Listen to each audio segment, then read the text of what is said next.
Assalamualaikum warahmatullahi wabarakatuh. Saya Sofia Sasabila dari kelas TL 4901 akan menjelaskan ulang terkait materi solusi deret pangkat untuk persamaan diferensial. Kenapa kita butuh metode deret pangkat?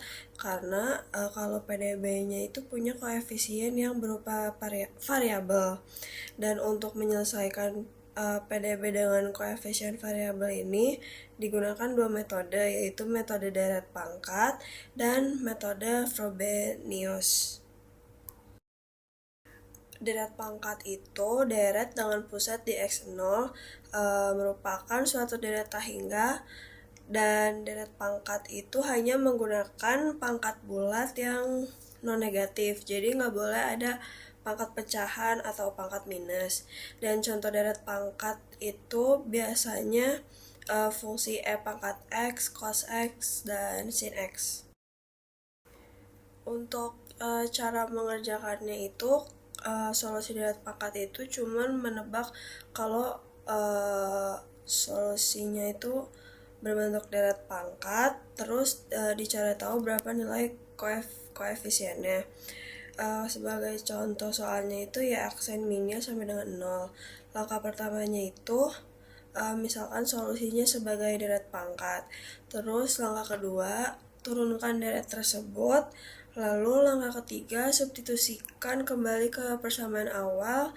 Dan langkah keempat, kelompokkan suku-suku dengan pangkat X yang sama. Lalu langkah kelima, cari nilai koefisiennya dengan menyamakan sampai dengan 0. Lalu yang terakhir, tulis solusi akhirnya. Lalu selanjutnya, bagaimana kalau PDB-nya itu merupakan PDB order 2 yang bentuk umumnya Y double aksen plus Y aksen plus Y sama dengan 0. Pertama, fungsi Y aksen dan Y itu diubah dulu menjadi bentuk deret pangkat. Kedua, cari turunan kedua dari Y double aksennya dengan rumus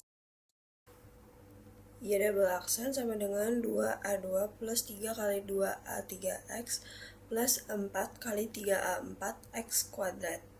Lalu yang terakhir, masukkan Y aksen dan Y double aksen itu ke persamaan awal, lalu kumpulkan pangkat yang sama untuk mencari koef-nya secara berurutan. Dan contoh nyata dari kasus PDB order 2 itu persamaan Legendre.